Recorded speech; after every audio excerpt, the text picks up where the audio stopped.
Hey guys, welcome back to the channel. In this video, I'll explain how this low battery cutoff circuit works, step by step, in a very simple and practical way. This circuit is designed to protect your battery from deep discharge. As long as the battery voltage is healthy, the load stays on and keeps running normally.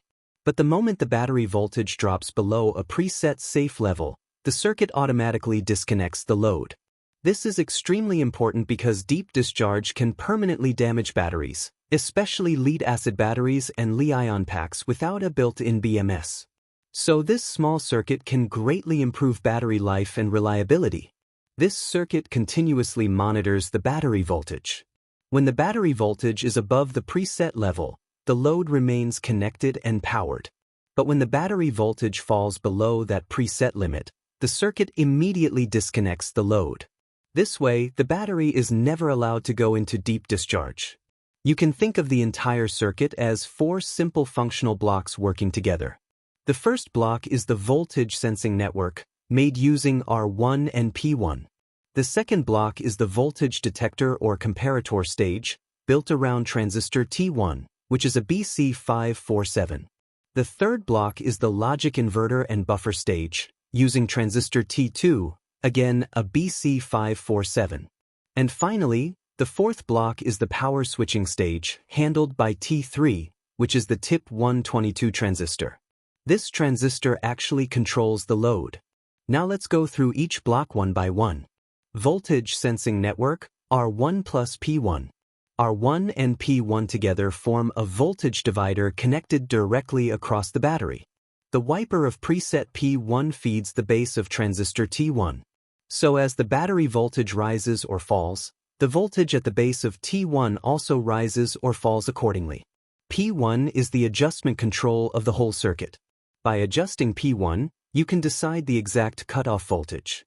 For example, you can set it to disconnect the load at 10.8 volts, 11 volts, or any other value you want. Transistor T1 works like a simple comparator here. When the battery voltage is healthy, the voltage at the base of T1 is higher than about 0.6 volts. Because of this, T1 turns on and its collector voltage drops close to ground.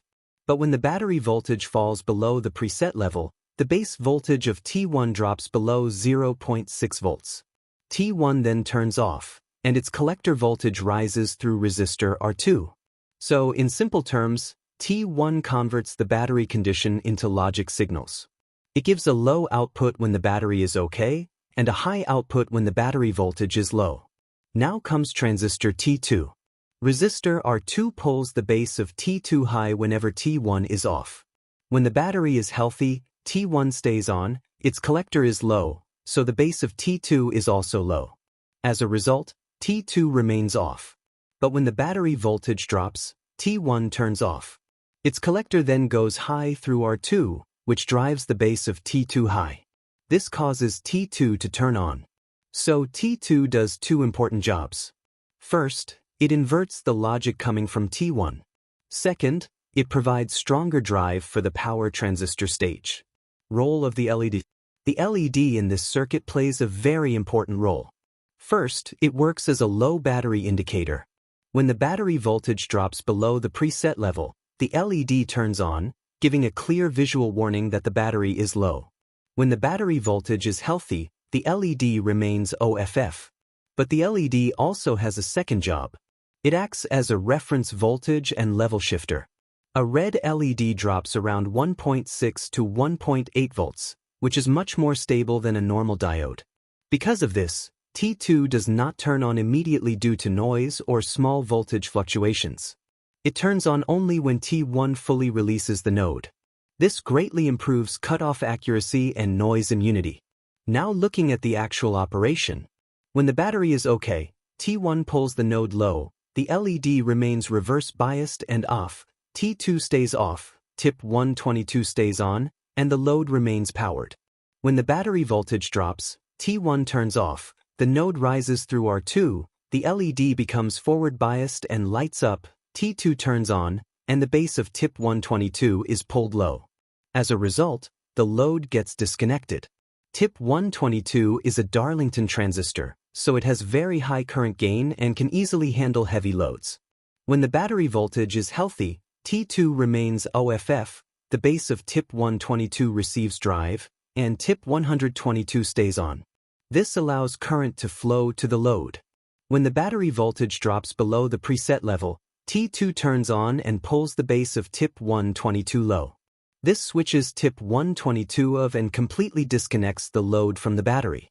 This is the final stage where the actual battery protection happens. So that's how this low battery cutoff circuit works in a simple and reliable way. It continuously monitors the battery voltage, protects the battery from deep discharge, gives a clear low battery indication, and safely disconnects the load when needed.